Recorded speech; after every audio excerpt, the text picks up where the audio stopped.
I don't usually get this nervous, but hey, I'm Lauren Eloise. I want to talk about what the hell happened. Why did I stop posting the 12 Gays of Christmas, a series that I was doing? I just stopped posting. I want to tell you why. I know you guys want to know why, and it's only fair that I update you, and also so you guys aren't left wondering what the hell happened. So some of you know, especially those of you who live in Australia, that we're going through really bad bushfires right now. Even a couple weeks before Christmas, I was having days off work, like where I'd work at home, just so that I could be at home in case anything happened, because those days were extreme risk days, which meant it was super hot. So coming up to Christmas, it's the second last day at work. I tell them I'm gonna stay home and work from home because of the extreme conditions. We were getting really prepared for fires. We had everything packed, like all our keepsake stuff that you can't buy again, and a couple sets of like spare clothes. And we also prepared the house, so we had all that stuff ready weeks before.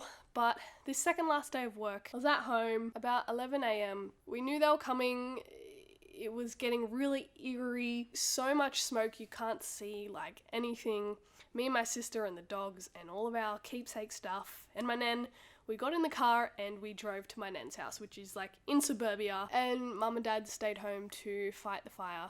They didn't want to leave the house. Fair enough for them, but I knew I had to go because one, we don't want the dogs around, and two, I have severe chronic asthma. You already know that. And then the waiting game began.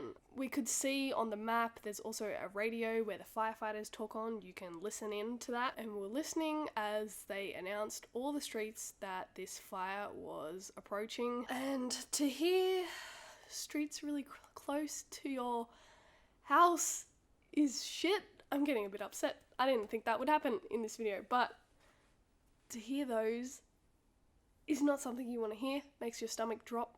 To see the map updating where the fire's burning is also not something you want to see. And then having mum message me photos of like what's going on at home was also not fun. I will insert some here just to show you how close it started to come, and then obviously she was busy. She could not record anymore. She was fighting the fire. The fire came and it took all of our land. We live on almost 10 acres of bushland, so it was gonna come. In the afternoon, I get a phone call from Dad. All I remember him saying was, like, he was crying and he said, "I don't think there's much left." And I can't unhear that, and I don't know, my stomach was just like, "Gluh."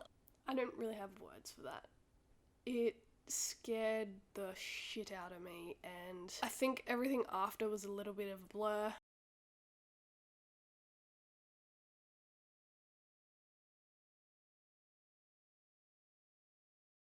And it just, everything is gone.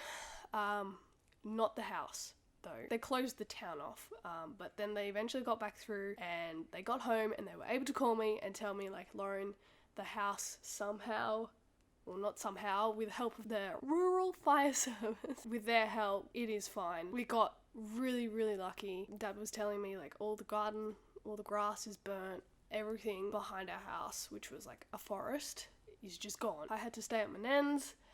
We didn't sleep very well at all. Anyway, drove home the next day at like 6 a.m. Driving back into the town was just, it was not fun.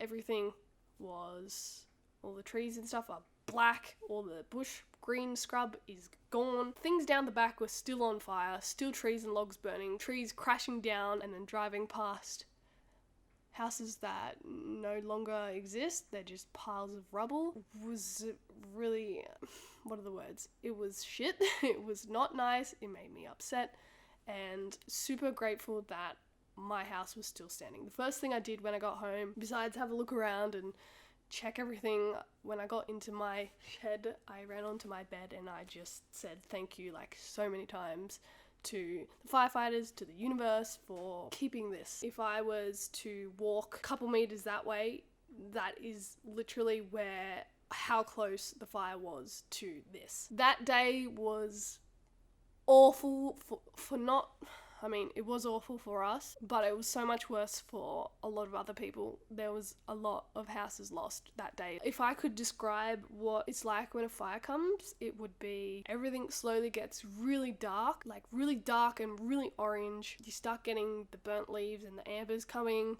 and then you see all of the birds, they start flying away because they can sense it's coming.